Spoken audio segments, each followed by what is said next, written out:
Director of Legal Policy at the Great Manhattan Institute. And his is the latest video at PragerU, Fewer Penalties, More Crime. Rafael, welcome to the Dennis Prager Show. Thanks so much for having me. You have a wonderful video up there. Thank you. You enjoy making it? I did. It was a great process. This was actually my second PragerU video. The first one I did was on the debate about mass incarceration, so I thought this was a pretty good follow-along since prosecutors have kind of been put front and center in the mission to decarcerate on a mass scale, which I think is something that the country's smack dab in the middle of. I always ask a question. It's just part of my nature. It really is built into me. I ask the question, why? And that's a much tougher question than what. So I'm putting you on the spot, and you may not even have an answer.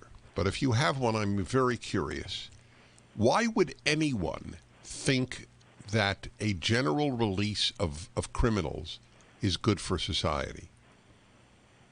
So I think there are a couple of answers to this question, and I'm going to have to channel my, opponents in the policy sphere right now. But I think the arguments that they make most often in response to this question is, one, that the criminal justice system has been a driver of social and racial inequities over the course of American history.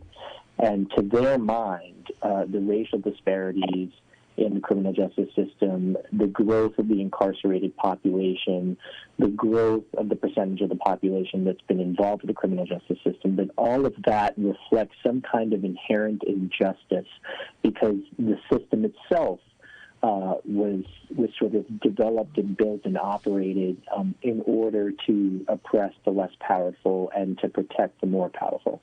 The other more sophisticated argument that a lot of people make is that, to their mind, the criminal justice system has produced more harm than good. They argue, for example, that incarceration has a kind of criminogenic impact that makes people so much more likely to offend having been through the system, that not putting them through the system at all actually reduces the overall harm that society is exposed to. I don't buy either of those arguments.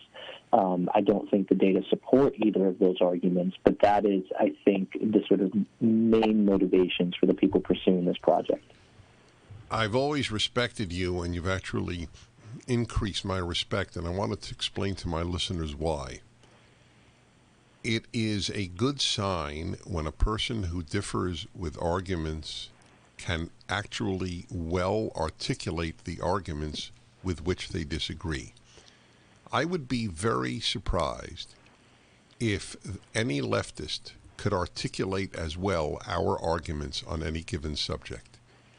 They create phony arguments. As I read to you in the first hour from Ibram X. Kendi, he makes up things that we say that we don't say, like blacks are inferior. I don't know anybody who ever said that. I'm sure there are such people. I actually think leftists believe that because they don't make the same moral demands on blacks, but that's a separate question. In any event, you well articulated what they would say. Interestingly, what is missing from their entire argument is, to me, what is the most operative question. How many people in prison for violent crimes, we'll leave drugs aside for now, how many people in prison for violent crimes do not belong there? They don't address that. Right. They don't address that, and it's really a major flaw in this one of the main premises of their arguments in favor of progressive prosecution.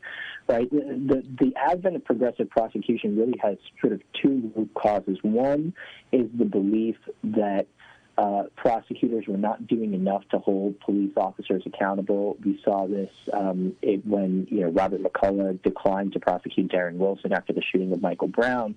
We saw this. Well, they say we saw this. Actually, the fact is Michael Brown attacked the officer. Exactly.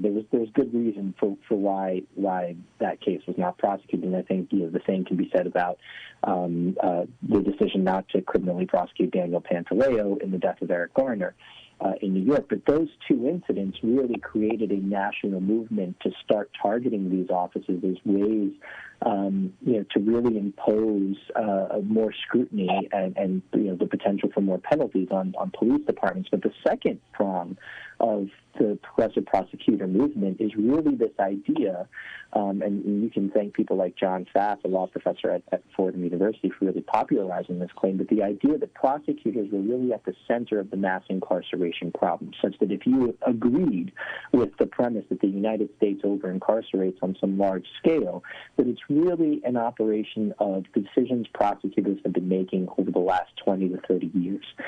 And so in order to get at that problem and to decarcerate and get us back down to, say, incarceration levels on par with other Western European democracies, which I think would be a disaster to pursue. All right, hold it there if you would. Don't forget that.